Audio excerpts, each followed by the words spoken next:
사람이 시험을 받을 때에 내가 하나님께 시험을 받는다 하지 말지니 하나님은 악에게 시험을 받지도 아니하시고 친히 아무도 시험하지 아니하시느니라.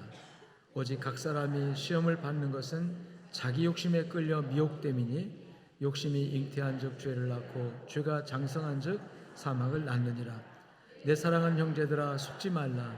온갖 좋은 은사와 온전한 선물이 다 위로부터 빛들의 아버지께로부터 내려오나니 그는 변함도 없으시고 회전하는 그림자도 없으시니라.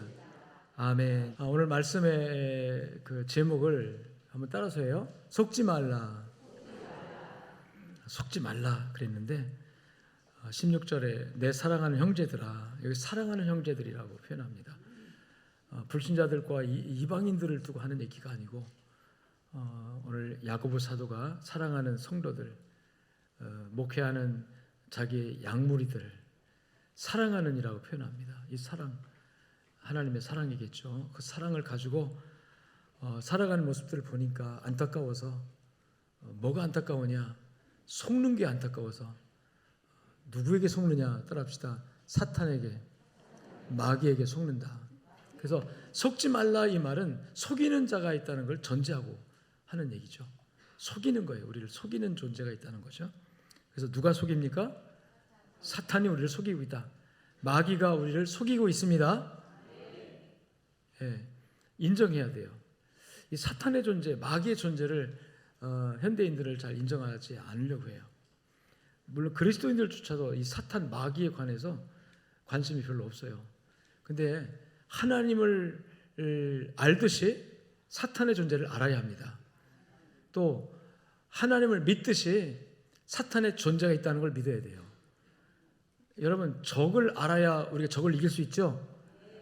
적이 있는데 없다 하면 어떻게 적을 이깁니까? 사탄은 엄청난 영향력을 가지고 지금 이 세상에서 활동하고 있어요. 마귀는 엄청난 세력을, 그래서 에베소서 6장에 보면 이 사탄에 관해서 공중 권세 잡은 자라는 표현을 합니다. 공중 권세, 공중이라는 말은 소셜이라는 얘기잖아요. 사회, 우리 민주주의, 민주사회 뭐 그러는데 사회의 세상을 말하잖아요. 세상의 모든 권세를 잡은 존재가 누구다? 마귀라는 거예요.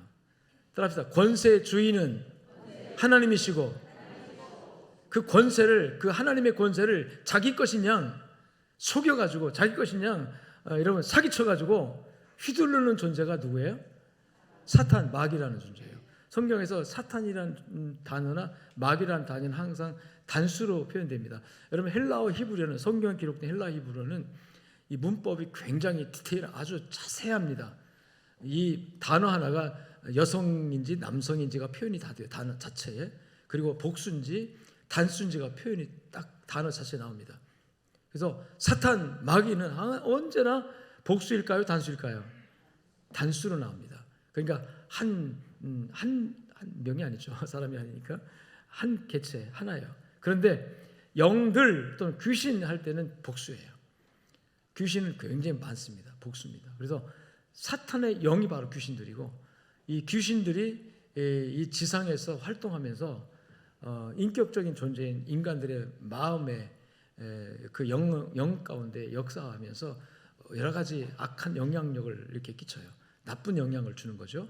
그 사람들로 하여금 분노하게 하고 시기 질투하게 하고, 내 안에 있는 물려받은 죄성, 어머니 아버지로부터 죄의 뿌리를 물려받고 태어났는데 그걸 자극해서 그거를 발동시켜서 이 세상을 온갖 죄가 난무하고 혼란스럽게 만드는 장본인이, 장본 주체가 누구다? 네, 사탄, 마귀다. 사탄이라는 말이나 마귀라는 말 같은 얘기죠. 귀신의 왕, 귀신의 대부, 뭐 이렇게 표현할 수 있는데, 그 성경에서 바알세불이라고 표현해요. 귀신의 왕이라고 표현하는데, 따라합시다. 사탄이 존재한다. 내 사랑하는 형제들아 속지 말라라고 말할 때, 속지 말라, 무엇에 속지 말라는 얘기냐? 이 마귀한테, 귀신에게 속지 말라라는 거예요. 그래서 성경에는 귀신을, 즉 마귀를, 귀신은 마귀의 영이잖아요. 이 마귀의 영을 또는 사탄을 속이는 자라고, 거짓말쟁이 또는 속이는 자라고 이렇게 설명을 합니다. 요한복음 8장 44절에 보니까 우리가 예수를 믿기 전에는 본래적으로는 다 부모로부터 원죄를 짊어지고 태어나기 때문에 죄 가운데 태어나잖아요. 그래서 이 죄 가운데 태어난 내가 성령으로 말미암아 회개하고 예수 그리스도를 영접해서 내 안에 주님을 모셔서 하나님의 자녀가 되는데, 하나님의 자녀가 됐기 전에는 누구의 자식이다? 마귀의 자식이라고 성경이 이렇게 표현합니다. 그래서 너희는 너희 아비라고 표현해요. 아비. 우리의 과거의 아비가 누구라고요? 마귀, 이 귀신, 사탄, 악한 영이라는 거죠. 그래서 그 영향력 아래 살아가는 거예요, 사람들은. 그 영향력 아래 이 죄는, 여러분, 죄가 뭐냐면 죄가 두 종류가 있어요. 첫째 하나는 죄의 뿌리가 되는 그걸 원죄라고 하는데, 원죄는 아담으로부터 시작된 죄입니다. 아담이 하나님의 명령을 거역할 때 사탄이 와서, 마귀가 와서 속였죠. 하나님의 말씀을 변조해가지고 이 선악과 먹는 날에 정령 죽는다, 반드시 죽는다, 꼭 죽는다, 그 말씀을 죽을까 하노라, 죽을지 안 죽을지 잘 모르겠다, 이런 식으로 변조해가지고 그 죄의 뿌리, 죄의 씨를 인간의 유전자 정보에다가 다 심어놔 버렸어요. 이걸 무슨 죄라고 한다? 원죄. 원죄는 그래서 우리가 아무리 노력해도 여러분 그걸 해결할 수가 없습니다. 그래서 사람이 태어날 때 무조건 사람은 다 태어날 때부터 뭐다? 죄인이다. 여러분 이거 인정 못하는 분들이 무슨 죄인이야, 태어날 때부터. 어떻게 사람이 금방 태어난 아이가 죄가 있냐고. 근데 그 죄라는 거는 지금 성경에서 말하는 죄는 원죄를 말하는 거예요. 원래부터 태어날 때부터 가지고 태어난. 아담은 원래 하나님이 죄 없이 만들었지만 사탄이 죄의 씨를 뿌렸어요. 죄의 그 씨를 인간에게 뿌렸는데 어디다 뿌렸냐면 유전인자 속에 뿌려가지고 태어날 때부터 유전적으로 죄의 성향을 가지고 태어납니다. 죄의 성질을 가지고 태어나는데 그 죄의 성질이 바로 우리에게 욕심으로 나타나고 탐욕으로 나타나죠. 그 죄의 성질, 그것을 무슨 죄라고 한다? 원죄. 원죄가 기반이 돼서 원죄 안에 태어난 인간은 모두가 다 그 원죄에서부터 뿌리로부터 싹이 나면서 열매가 자라면서 성장하면서 죄가 자라면서 열매를 맺히는데 이거를 자범죄라고 합니다. 자범죄는 내가 지는 죄예요. 원죄는 내가 지은 죄가 아니에요. 원죄는 우리 조상이 지은 죄예요. 저 뿌리 올라가면 누가 지은 죄? 마귀가 유혹해서 아담과 하와가 지은 죄. 그래서 아담과 하와가 하나님께 죄를 지을 때, 우리를 죄의 나락으로 몰아넣을 때 속였어요. 그래서 그때부터 사탄은 별명이 붙었어요. 뭐 하는 사람? 아니, 사람이 아니지. 뭐 하는 자? 속이는 자. 속이는 자예요. 그래서 너희가 하나님을 모를 때는 사탄에게 이제 종속되었기 때문에 그 사탄을 아버지라고 부르면서 살았다. 너희 아비다, 이렇게 표현하는 거예요. 읽어봅시다. 너희는 너희 아비 마귀에게서 났으니 너희 아비 욕심대로 너희도 행하고자 하느니라. 그래서 세상 살아가볼 때 여러분 욕심이라는 거 여러분 배워서 욕심 부립니까? 혹시 여러분 욕심이라는 거 학원 가서 공부했어요? 학교에서 욕심 부리는 방법 이렇게 가르쳐 줍니까? 아니죠. 이건 본능적으로 하는 겁니다.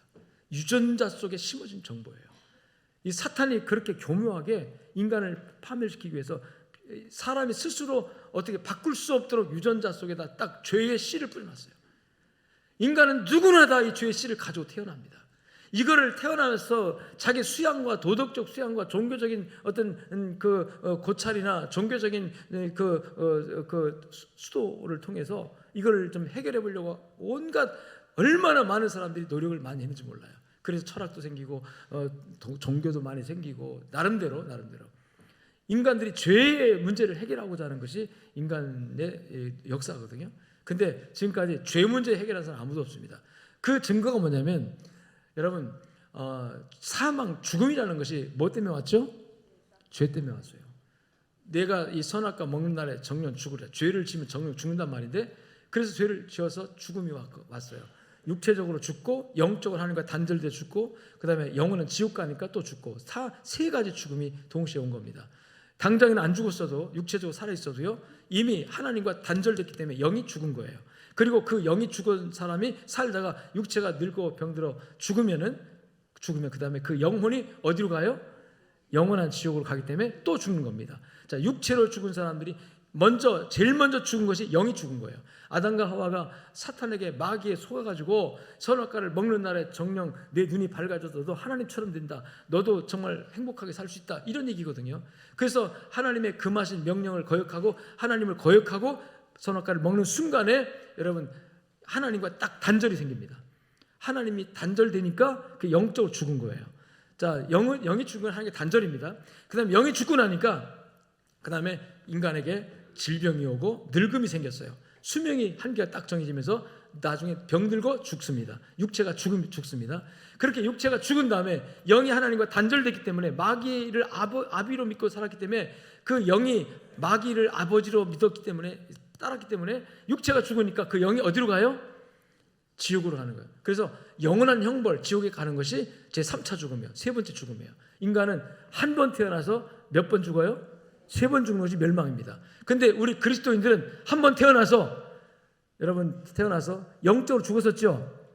또 죽죠? 2번 죽어요. 한 번 태어나 2번 죽는데 그 다음에 예수 믿고 나서 어떻게 되죠? 구원받아서 예수 믿고 구원받은 걸 뭐라고 그러죠? 중생, 거듭남이라고. 다시 태어났다. 자, 죽었다가 다시 살아났다. 영원히 삽니다. 할렐루야. 영원히 삽니다. 그러니까 사실상 예수 믿는 사람들은 하나님을 몰랐을 때는 영적으로 죽었었지만 다시 살아났으니까 죽은 게 아니에요. 그래서 육체적으로 한 번만 죽으면 되네요. 육체로 한 번만 죽으면 되고, 내가 육체가 태어났고 영이 태어났으니까 2번 태어난 거 돼가지고 생명 둘 플러스 마이너스 죽음 한 번 하면 뭐가 남죠? 생명 하나 남아가지고 영원히 사는 거예요. 그게. 할렐루야. 이게 이제 구원의 수학이에요. 자, 그래서 따라합시다. 마귀는 속이는 자다. 요한일서 4장 1절에 그래서 오늘날 이 시대를 살아가는 여러분들에게 하나님께서 하신 말씀이 영을 다 믿지 마라. 귀신도 믿고 마귀도 믿고 다 믿지 마라. 영은 다 선한 영이 아니다. 다 하나님이 아니다는 거죠. 다 하나님이라고 하잖아요. 또 다른 종교에서도 자기들 믿는 신이 진짜 신이라고 하잖아요. 다 하나님이 아니다. 다 믿지 마라. 따라합시다. 분별하라. 아멘.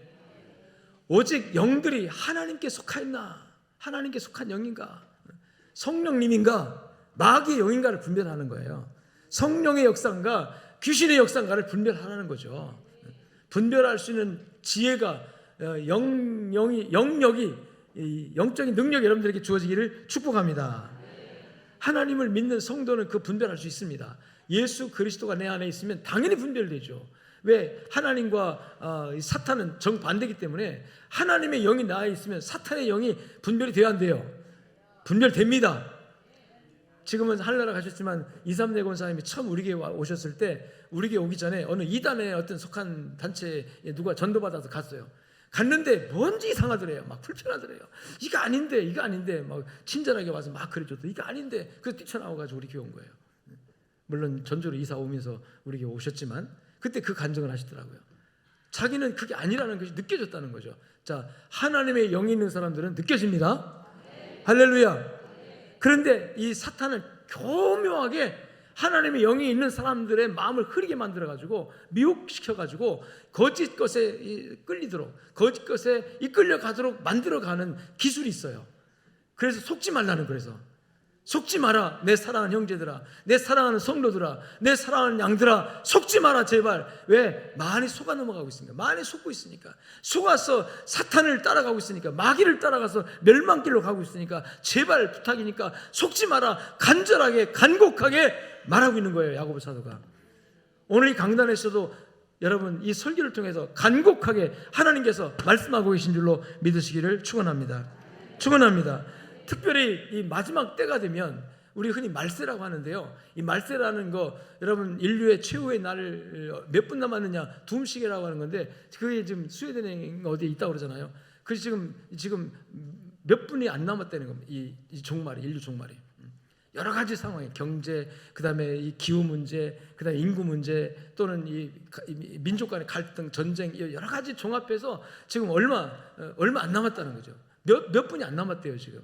이 세상도 그렇게 말해요 지금. 근데 우리가 영적 흐름을 보더라도 야 정말 말세 같은 느낌이 확확 와 닿을 때가 많아요. 확확 와 닿을 때 많은데, 오늘 광고에도 나왔고 영상에도 광고 나오겠지만 여러분 지금 대법원에서 뭔 일을 하고 있는지 아십니까? 지금 우리나라의 성별 정정이 가능해요, 안 가능해요? 가능합니다. 트랜스젠더 가능해요. 그래서 수술하면 남자가 여자가 돼서 여자가 남자가 될 수 있어요. 그래서 남자로 태어났는데 수술해가지고 여자로 이렇게 바꿔서 호적에다 올릴 수 있어요. 지금 현재 그래요. 뭐 군대 가 있든 뭐 아무개도 태국에서 수술하고 와가지고 여자가 됐잖아요. 여자가 되니까 야 여자는 우리나라 의무복 아니다 제대시키니까 나 제대 안 하겠다 해가지고 그 문제 여러 가지 돼가지고 결국 또 뭐 스스로 뭐 이렇게 세상 떠나고 하는 일도 있었잖아요. 우리나라 성별 정정이 가능한 나라예요 지금. 그런데 지금 뭘 하려고 하면 그나마 그래도 성별 정정할 때 이 뭡니까 수술 확인서 가져와라.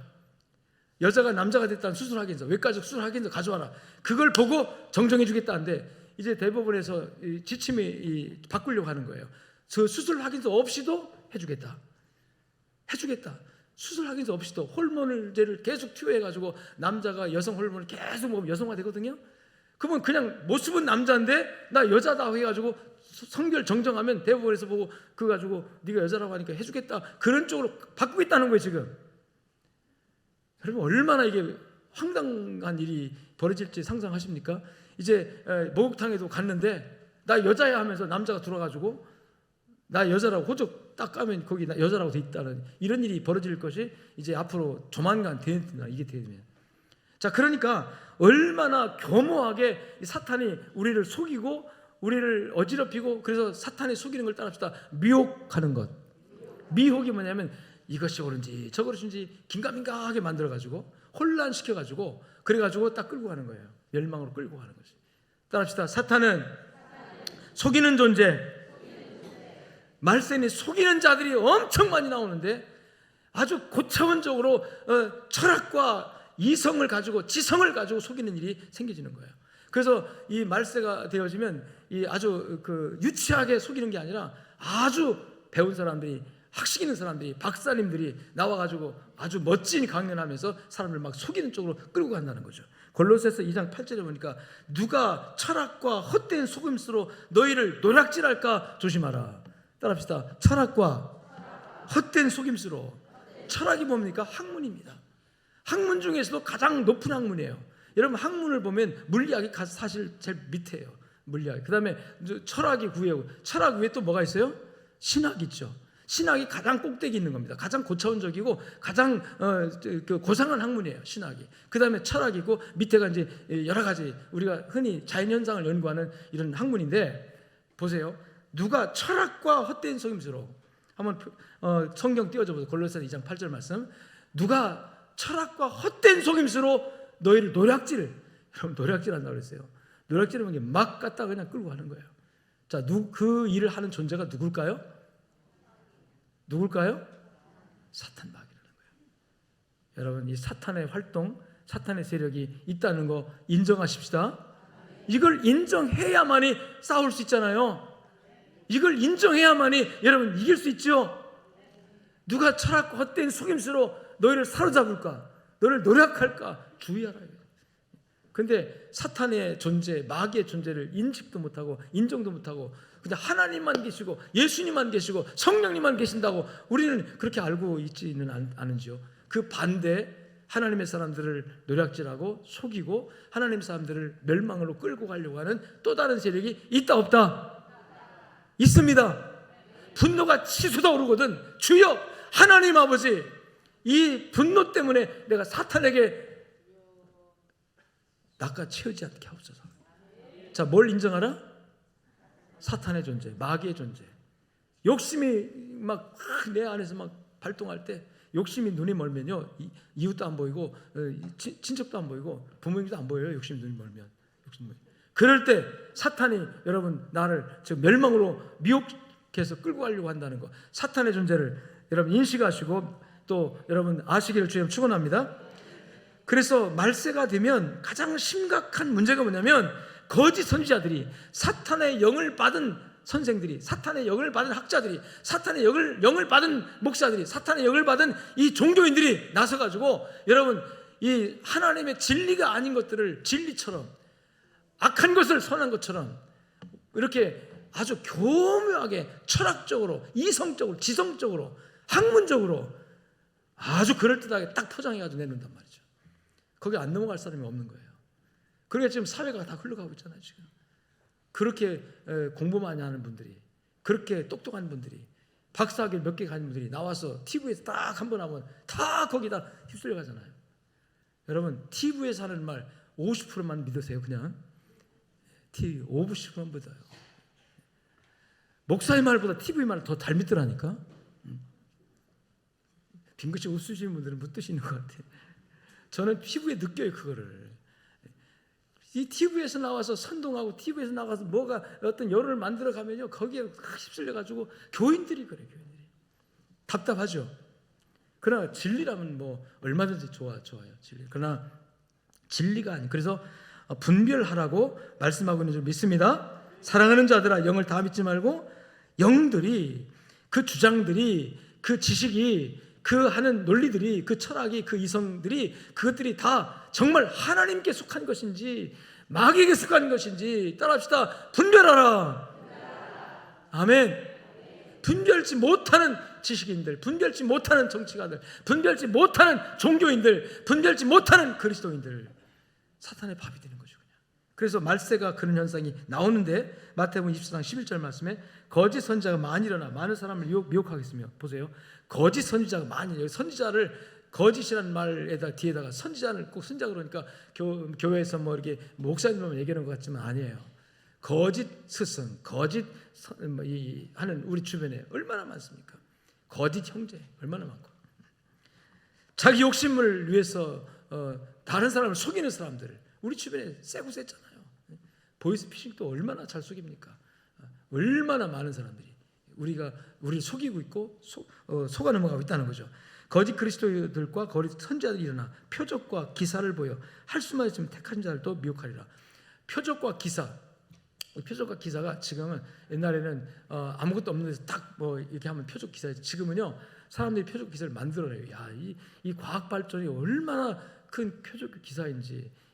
지금은 이제 AI 시대가 돼가지고 정보를 이 AI가 조직적으로 논리적으로 응용력을 가지고 해석하고 적용하는 것까지 이제 과학 기술이 발달해 가지고 되는 거죠.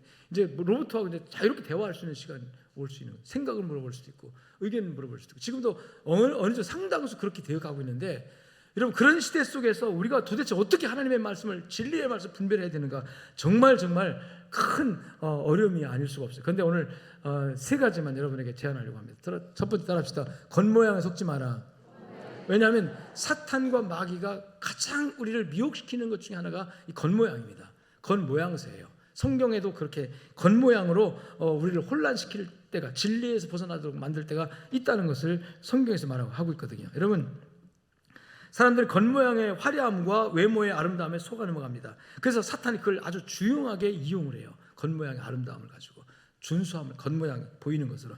사무엘상 9장 2절에 보면은 기스에게 아들이 있으니 그 이름은 사울이요. 사울을 세울 때, 사울은 여러분 백성들이 왕을 세워달라고 막 그래가지고 하나님께서 사울을 왕으로 세우는데, 이 사울을 뭐라고 표현하냐면 따라합시다. 준수한 소년이라. 근데 성경에서 왜 준수하냐를 말할 때 그는 이스라엘 자손 중에 그보다 더 준수한 자가 없는데 그 키가 모든 백성보다 어깨 위만큼 더하더라. 그러니까 뭐가 준수한 거예요?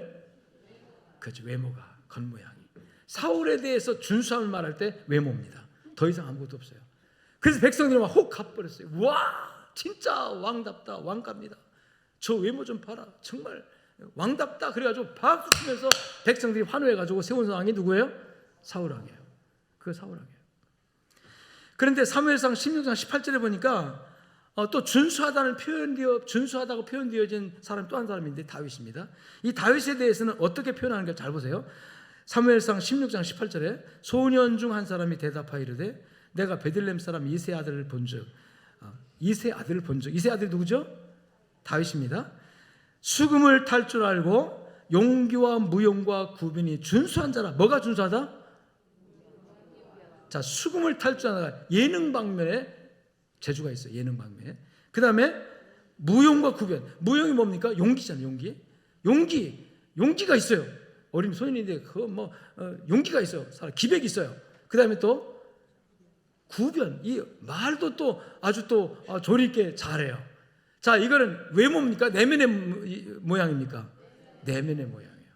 근데 이 내면에 이와 같이 수금도 탈 줄 알고 또 용기도 있고 정말 구변도 특출한 이 준수한 이 소년 다윗이 왜 이렇게 준수하게 됐느냐? 그 다음에 설명 기가 막혀요. 따라합시다. 여호와께서 그와 함께 계시더이다. 할렐루야. 하나님께서 함께 하심으로 인하여 그 내면의 성숙함으로 이루어야 갖추어진 내면의 준수함. 할렐루야. 여러분, 하나님은 이것을 보시는 줄로 믿으시기 바랍니다.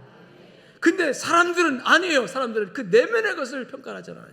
그냥 겉으로 드러나고, 와, 키가 멋지네, 키가 머리도 아주 이쁘네. 그래서 사람들은 거기에 관심을 갖고 그 외면의 치장을 많이 하죠. 외면의 치장을 막 예쁘게, 안 예쁜 것도 막 예쁘게 만들어가는 거예요. 그래서 화장한 얼굴과 화장 안 한 얼굴 얼마나 차이가 있느냐가 중요한 거예요.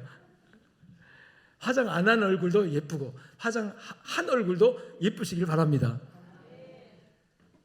여러분의 아름다움과 여러분의 그 멋짐은 그 드러난 외모의 모양이 아닌 내면의 아름다움으로 평가되어지는 역사 있기를 주님 축원합니다. 자, 그런데 왜 속는다고 사람들이? 겉모양에.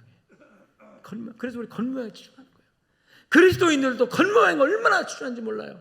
우리 한국 사람 허세가 또 강하잖아요. 허세. 집도 크고 차도 커야 되고, 내가 그래야만이 뭐 내 내면에 뭐가 있는 것처럼 보여진다고 느껴지는 거죠. 아니요. 하나님은 이 겉모양보다 뭘 보시는 분이다? 내면의 사람을 보시는 거죠. 사무엘상 16장 6절 7절 보니까 6절에 보니까 그들이 오매 사무엘이 엘리압을 보고, 이게 이제 이세 다윗의 집에 가서 사무엘 선지자가 이제 사울 왕을 하늘 버리고 다윗을 기름 붓기 위해서 너 이세의 집에 가서 그 아들 중에 하나의 기름을 부어라. 그리고 그 집에 갔어요. 갔더니 이세가, 와, 선지자님 오셨습니까? 왜 오셨는데요? 이 집에서 왕감이 있대. 하나님 기름 부으래. 당신의 아들들 하나 데려와봐. 그러니까 누구부터 데려왔을까요? 당연히 장남 엘리압. 이 엘리압이 키가 장신이고 막 얼마나 멋지고 생겼는지 속으로 사무엘이 와 놀랐어요. 사무엘도 누구를 보고? 엘리압을 보고. 뭘 보고? 자, 선지자도 저러니 여러분 안 그러겠습니까? 선지자도 지금 외모를 보고 뿅 가버렸어요. 와, 이 사람이야말로 기름 부을 자구나. 그러니까 하나님께서 무슨 소리 하느냐, 나는 겉모양 안 본다. 뭘 본다? 중심을 보느니라. 그러니까 당연히 우리는 외모에 치중하지 말고 뭐에 치중하자? 중심에 치중. 하나님이 중심을 본다는데 왜 나는 자꾸 외모에 치중합니까? 겉모양이 왜 그렇게 치중합니까? 이 중심이 바르고 중심이 아름다우면 외모는 별로 문제될 것이 아니다는 거잖아요. 아멘.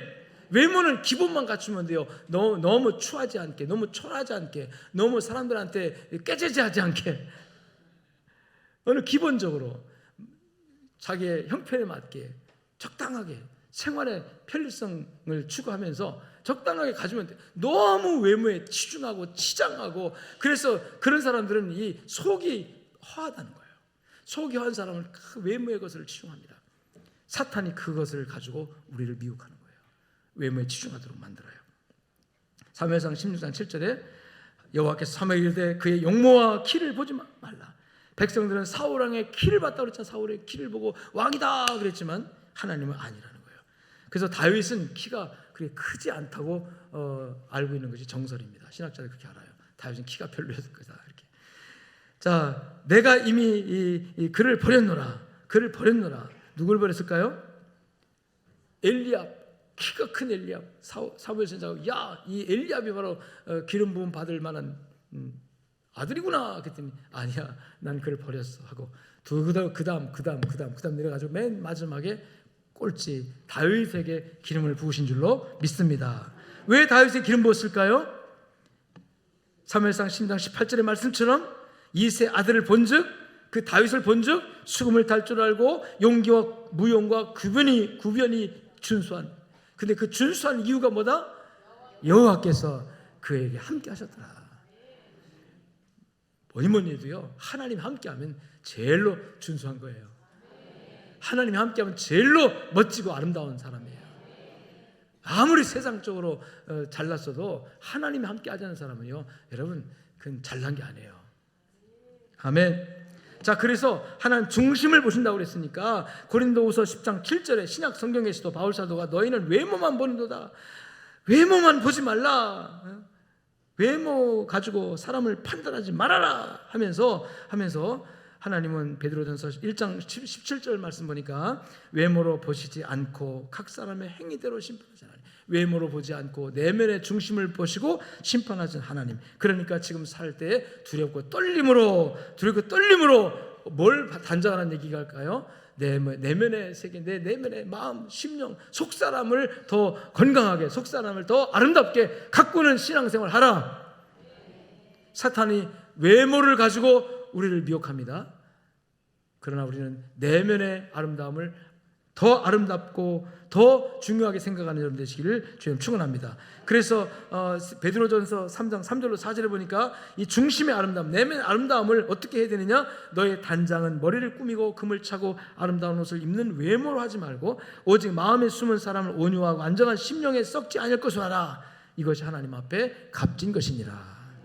아멘. 두 번째, 마귀가 사탄이 우리를 미혹하는 것, 속이는 것, 도구로 쓰는 것. 두 번째 따라합시다. 내 안에 욕심. 이 물질의 욕심을 말하는데요. 물질의 욕심. 왜냐하면 본문에서 야고보서 1장 14절 15절에서 오직 각 사람이 시험을 받는 것은 하나님이 너를 시험하는 것이 아니다. 하나님이 너를 시험하는 것이 아니라, 그럼에도 우리가 시험 받잖아요. 시험에 들고 그러잖아요. 그것은 내 안에는 무엇이? 욕심이 이 욕심에 이끌린다는 거예요. 내 안에 있는 욕심에 이끌려 미혹을 받는다는 거죠. 물질의 미혹을 받고, 그래서 결국은 이 욕심이 잉태해서 죄가 되고, 죄가 장성해서 열매 맺으면 그 죄값이 뭐예요? 사망이 된다는 거죠. 물질의 욕심 때문에 속는다는 것입니다. 이 물질의 욕심이 정말 사탄에게 우리 코끼는 아주 굉장히 좋은 도구예요. 물질 욕심으로 딱 자극하면 안 걸리는 사람이 없어요. 안 걸리는 사람이 없어요. 세상에서 물질에 청빈한 사람 참 찾아보기 힘들어요. 이 물질에 욕심이 없는 사람 세상에 누가 있을까요? 솔직히 정도의 차이는 있겠죠. 그러나 아예 욕심이 없는 사람이 없다. 욕심은 결코 만족이 없는 게 욕심이에요. 그래서 욕심은 채우는 것이 아니다. 욕심을 채우려고 하면 그때부터 마귀한테 잡히게 돼요. 사탄에게 완전히 코를 끼게 돼요. 따라합시다. 욕심은 채우는 것이 아니다. 왜냐하면 욕심은 하루 늘어납니다. 한없이 밑도 끝도 없이 늘어나버려요. 채우고 또 채워도 그만큼 또 늘어나 버렸어. 그러니까 언제나 만족이 없고 늘 공허함만 있는 거예요. 채워도 허전하고 또 채워도 허전하고, 억만금을 갖고 있어도 감사가 없고 만족이 없고. 돈이 없는 사람들이 오히려 감사하죠. 돈이 없는 사람들이 오히려 나누고 베풀고 그러죠. 있는 사람이 더 인색해요. 있는 사람이 짜요. 얼마나 짠지 몰라요. 따라합시다. 욕심은 채우는 게 아니라 내려놓는 것이다. 지금 이 정도의 욕심 딱 내려놓으면 그때부터 만족하고 그때부터 행복이 시작됩니다. 욕심을 내려놓지 못하면 아무리 억만금을 쌓아놔도 행복이 없어요. 만족이 없어요. 그런데 욕심을 내려놓는 순간부터 행복이 오기 시작합니다. 할렐루야. 할렐루야. 디모데전서 6장 10절에 돈을 사랑함이 일만하게 뿌리가 되나니 이것을 탐내는 자들은 미혹을 받아 믿음에서 떠나 많은 근심으로 자기를 찌르게 될 것이다. 여러분, 돈을 사랑하는 게 욕심이 아닙니까? 돈이라는 것은 필요에 따라 하는 주시는 거지, 사랑하라고 주는 거예요. 돈을 사랑하면 그 순간부터 돈이 우상이 되는 겁니다. 돈을 사랑하는 사람은 쌓아요. 계속 모아요. 어디다 쓸 줄도 모르고 무조건 맹목적으로 모아요. 억만금을 모아도 만족이 없어요. 그리고 그 돈 때문에 불안하고 돈을 지키기 위해서 자기를 희생합니다. 자기를 버립니다. 망하는 거죠. 그렇지만 돈은 쓰는 거예요. 필요에 따라, 하나님이 필요에 따라 쓸 때 따라합시다. 하나님이 주십니다. 그래서 물질은 필요에 따라 하나님께서 주시는 자에게 따라합니다. 재물 얻을 능을 주십니다. 할렐루야. 신명기 8장 18절에 보니까 우리가 물질에 관한 욕심을 내려놓고 감사하면서 내가 무엇으로 하나님을 위해서 쓸까라고 이 하나님의 필요에 따라 내가 물질을 사용하기를 시작할 때 그때부터 하나님께서 재물 얻을 능을 주신다는 사실을 믿으시기 바랍니다. 내 하나님 여호와를 기억하라. 그가 내게 재물 얻을 능력을 주셨습니다. 여러분, 재물 얻을 능력을 내가 공부 많이 해서 기술 자격증이 있어서 이것으로 내가 돈 번다? 천만의 말씀이에요. 그거요 하나님 불어버리면 금방 날아가요. 여러분, 건강 하나님이 불어버리면 다 날아가 버리잖아요. 여러분, 직장 견고합니까? 얼마나 견고합니까? 하나님 불어버리면 하루아침에 IMF 맞아요. 하루아침에 코로나 터져요. 여러분, 하나님께서 내게 필요한 것, 내가 있어야 될 것, 내가 사용하며 주의 일을 감당할 때 필요한 그 재정적인 능력, 하나님께서 그 능력을 여러분들에게 주시는 분입니다. 주시기를 축원합니다. 축원합니다. 누구에게 주신다? 욕심 내려놓는 사람에게 주신다는 거죠. 그래서 욕심이 잉태한 즉 죄를 낳고, 욕심 때문에 죄 짓고, 죄 때문에 망하는 거 아니냐. 그러니까 욕심 내려놔라. 그러면 내가 채우리라. 하나님이 채워서 주셔서 받는 거는 이게 안전한 거예요. 누림이 있습니다. 그리고 그걸 가지고 내 것이라고 생각하지 않기 때문에 어차피 하나님 주신 거니까 쓰면 또 줄 거 아니냐. 그러니까 나누고 베풀 수 있어요. 할렐루야. 하나님은 물질을 여러분이 은혜롭게 지혜롭게 거룩하게 사용하기를 원하고 있는 거지. 어디다 쌓아놓고 모아놓고 자물통 채워놓고 아무도 못 건드리게 하고, 여러분 그렇게 그걸 원하는 게 아닙니다. 아멘. 야고보서 1장 17절에 온갖 좋은 은사와 온전한 선물, 이게 다 우리가 바라는 거잖아요. 온갖 좋은 은사와 선물, 온전한 모든 것 다 위로부터 빛들의 아버지께로부터 어떻게 된다? 내려오나니. 하나님이 은혜로 우리가 받는다는 거예요. 따라합시다. 하나님이 주셔야 받고 누리고 쓸 수 있습니다. 많이 벌어도 많이 소유해도 하나님이 허락하지 않으면 못 써요. 누림이 없어요. 그럼 뭐합니까? 버느라고 고생만 죽도록 했는데 하나도 누리지 못하면 그건 헛수고한 거지. 헛수고한 인생 살지 마시고 있는 만큼 충분히 누리시기를 주님 축원합니다. 이게 축복이에요. 어떤 사람은 많이 벌었는데 건강이 확 나빠져가지고 하나도 못 누리는 사람이 있어요. 그것도 문제잖아요. 얼마나 여러분 불행합니까? 그 돈 버느라고 고생했는데 이제는 됐다, 이 정도면 됐다 했는데 그 다음 병 들어가지고 맨날 병원에 가서 입원해 있고 하나도 누리지 못하는, 병원비로 다 써버리는 그런 인생, 얼마나 불쌍한 인생이에요. 적당하게 벌어서 감사하고 만족하시면서 하나님 앞에 주시는 능력 받아서 주의 일 감당하는, 물질은 그래서 필요를 따라 주시고 그 필요에 쓸 때 하나님 더 주신다고, 물질 얻는 재물 얻는 능을 주시는 하나님을 믿으시기를 축원하고 마귀에게 속아 넘어가지 않기를 주의 이름으로 축원합니다. 세 번째 따라합시다. 자아에게 속지 말자. 고린도전서 3장 18절에 아무도 자신을 속이지 말라. 누구를 속이지 말라? 자기 자신 속이지 말라. 어떻게 자기를 속이는 사람이 있을까요? 남을 속이긴 해도 내 이권이라든지 내 어떤 내 이익을 위해서 남을 속여서 뭐 사기도 치고 뭐 그렇게는 하지만 성경은 뭐라, 누굴 속이지 마라? 자신을 속이지 마라. 욕심에 매이면 자기도 속입니다. 아무도 자신을 속이지 말라. 너희 중에 누구든지 세상에서 지혜 있는 줄로 생각하거든. 어리석은 자가. 이게 뭘 말하는 것 같습니까? 따라합시다. 자기를 속이는 거는 교만이다. 된 줄 알고 자기는 다 아무것도 부족함이 없는 줄 알고 착각에 빠지는 거죠. 그리고 이 자기를 속이게 되면 언제나 자아 중심이 됩니다. 자기 중심이 돼요. 모든 게 자기 중심이 돼요. 그래서 지금은 모두가 다 사탄이 이 자아를, 우리 자아에 미혹을 해가지고 다 자기 중심적인 생각을 하게 만들어요. 그래서 지금은 세상의 모든 사람들이 다 누구 중심적이다? 옛날에 부모님은 자기 중심이 아니죠. 다 옛날에 새끼 중심이야. 자식 중심이잖아요. 다 헌신하잖아요. 옛날에 자식들도요, 우리 어머니 날 키우느라고 얼마나 고생 많이 했는가. 그래서 여러분 가정을 이루고 그래도 누구 중심으로 살았어요? 부모님 중심으로. 부부간에 좀 희생을 해도 부모님을 위하고 막 그랬잖아요. 자식을 좀 희생시켜도 부모님 중심으로 살았잖아요. 뭔가 내 중심이 아니라 다른 사람 중심, 나에게 혜택을 주고 은혜를 베푼 부모님이라든지 친구라든지 이웃, 이런 중심, 그런 사고방식이 과거의 세상의 흐름이었어요. 근데 지금은 확 바뀌어버렸어요. 지금은 누구 중심이에요? 전부 다? 자기 중심이에요. 핵가족화되면 자기 중심이에요. 나 중심이에요. 이제 부부 중심도 부부도 아니에요. 부부는 여러분 이게 무촌이라고 하지 않습니까? 부부는 그냥 촌수도 없잖아요. 한 몸이라는 뜻이잖아요. 한 몸인데 누구 중심 이제 지금 여러분 한 몸 아닙니다. 여러분 지금 부부가 한 몸입니까? 아니 통장도 따로 쓰는데 무슨 한 몸이에요? 네 것 내 것 딱 구분하는 무슨 한 몸이에요 지금. 처음부터 네 것 내 것 딱 구분하고 살아가는데 무슨 한 몸이에요? 말은 한 몸이라고 하지만 세상이 그렇게 변했어요. 사탄이 속이고 있는 겁니다. 마귀가 속이는 겁니다. 자, 우리는 자아 중심이 되면 내 중심이 되다 보니까 모든 생각을 자기 중심에서 하니까 남을 비판하는 거야. 내 기준하면 너 왜 그러냐 판단하고 비판하고 내 생각이 안 맞으면 넌 틀렸다 말해버리고 그러니까 세상이 어떻게 돼요? 뒤죽박죽이죠. 서로 비난하고 공격하고 서로 죽이고 싸우고 전쟁이 왜 일어나요? 자기 중심이니까 내 나라 중심이니까 이 전쟁이 나는 거죠. 가정에 왜 불화가 생겨요? 내 중심이니까. 너 왜 내 말 안 들어? 내 중심이니까.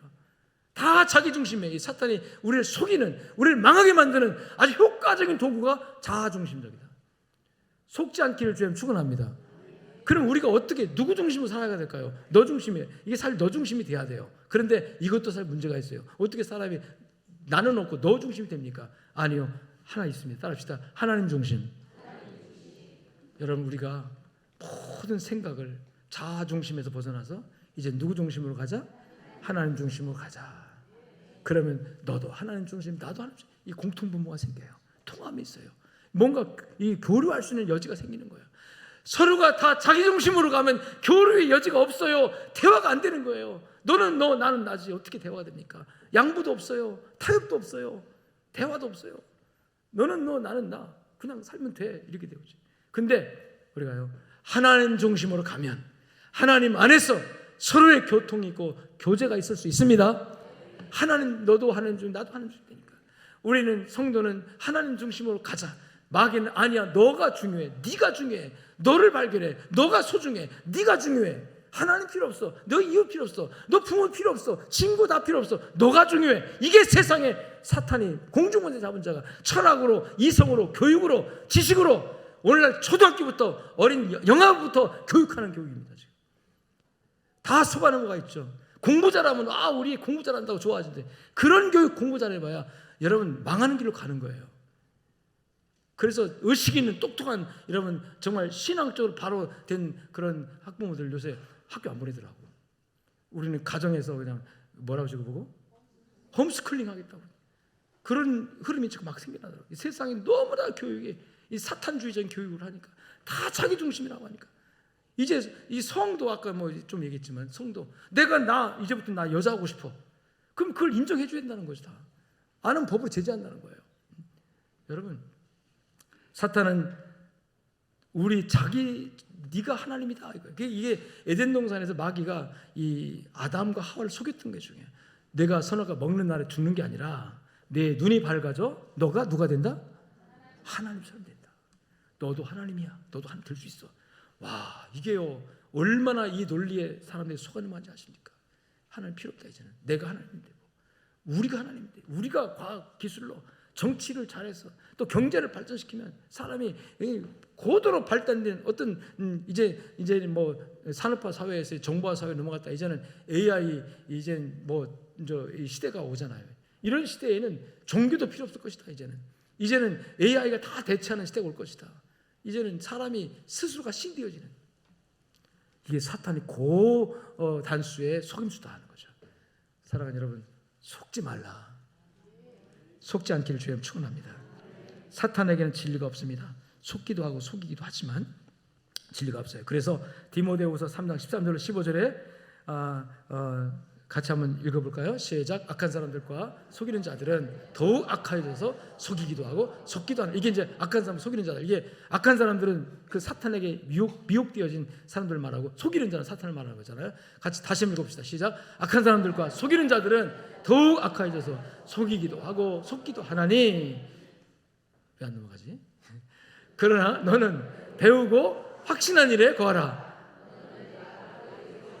거기까지만요. 따라합시다. 그러나 너는 배우고 확신한 일에 거하라. 자, 뭘 배우고 뭘 확신해야 된다는 거예요. 그 다음에 나옵니다. 너가 누구에서 배운 것을 알며 네가 어려서부터 뭘 알았나니? 성경을 알았나니. 성경은 능히 너로 하여금 예수 그리스도 안에 있는 믿음으로 말미암아 구원에 이르게 하는 지혜가 있게 하느니라. 여러분, 우리가 사탄에게 속지 않으려고 하면 성경을 읽어야 돼요. 성경을 알아야 돼요. 진리를 알아야 돼요. 진리가 너희를 자유케 하나니 뭐에서 자유케 합니까? 마귀의 속임수에서 자유케 하는 거예요. 사탄의 속임수에 자유케 하는 거예요. 아멘. 근데 왜 성경 안 읽어요? 왜 그렇게 말씀에 관심이 없어요? 여러분, 육신도 밥을 안 먹으면 지치고 피곤해 병들잖아요. 꼬박꼬박 음식을 잘 찾아 먹으면서 왜 이렇게 영의 양식을 안 먹어요? 우리를 마귀에게서 속아 넘어가지 않도록 사탄에게서 우리를 지켜주는 진리의 말씀을 딱 무장하면, 말씀을 읽을 때 성령께서 내 안에서 역사하시고, 성령께서 역사하는 힘을 따라 감동을 따라서 말씀의 능력을 받아가지고 여러분 마귀를 이길 수 있는 분별력이 생깁니다. 아멘. 마귀와 사탄이 아무리 세상의 온갖 것을 가지고 동원해서 우리를 속이려고 한다 할지라도요, 여러분 믿음의 사람들은 딱 분별합니다. 그리고 물리쳐 나갑니다. 속지 않습니다. 속아 넘어가지 않습니다. 여러분, 그래서 하나님의 말씀을 늘 관심 갖고 또 성경 좀 읽으시고 듣고, 그 다음에 이 예배 드릴 때도 말씀에 집중하시고, 목사님 오늘 뭐 연설하고 있는 애가 아니라 하나님 말씀을 하고 있다 생각하시고 그 말씀 하나하나에서 딱 뭔가 하나 딱 잡으세요. 오늘 목사님이 여러 말을 했지만 나는 이 말씀이 딱 나에게 와닿았어. 이 말씀 붙들고 내가 한번 살아볼 거야. 한번 실천해 볼 거야. 지켜볼 거야. 이런 시도가 여러분 신앙을 키워가는 거죠. 그리고 하나님 실제로 거기 역사하십니다.